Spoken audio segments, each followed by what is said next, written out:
اور تاریخ میں ان کا چہرہ درخشاں ہے۔ اس خاتون کی خصوصیت میں گہری سوجھ بوجھ، اہل بیت سے دوستی، ماں کا فریضہ ادا کرنے کے ضمن میں اولاد کو ایک ہمدرد معلمہ کی حیثیت سے اعتقادی امور اور ہمسر کے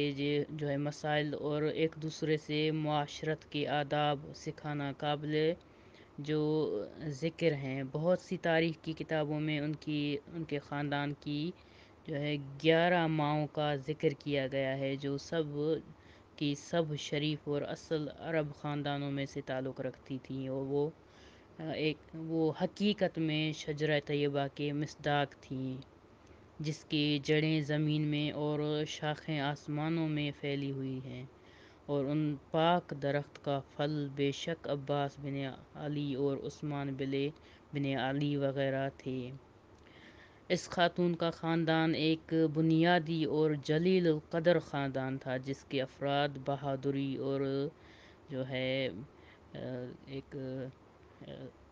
کیا کہتے ہیں دستگیری میں مشہور تھے، اور ان میں سے ہر ایک عظمت شرافت میں مشہور تھا۔ اور ہم یہاں پر یہ خلاصہ کرتے چلیں کہ اس پر یہ بھی کہا جاتا ہے کہ بعض خصوصیات کی طرف یہاں پر اشارہ کرتے ہیں کہ ام البنین علیہ السلام جو ہیں، ان کے شجرہ نسب کی شرافت کے بارے میں مورخین لکھتے ہیں، تاریخ نے ام البنین کے آباء و اجداد اور ماموں کو ایسے متعارف کرایا ہے جس سے ہمیں معلوم ہوتا ہے کہ وہ عربوں میں سے ایک خاص جو ہے شجاع خاندان اور جو ہے شاہ سوار تھے ان کے خاندان والے، اور بہترین ایک جیسے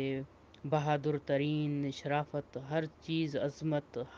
اس حد تک تھی کہ وقت کے بادشاہ بھی اس کا اعتراف کرتے تھے۔ حضرت ابوالفضل عباس کی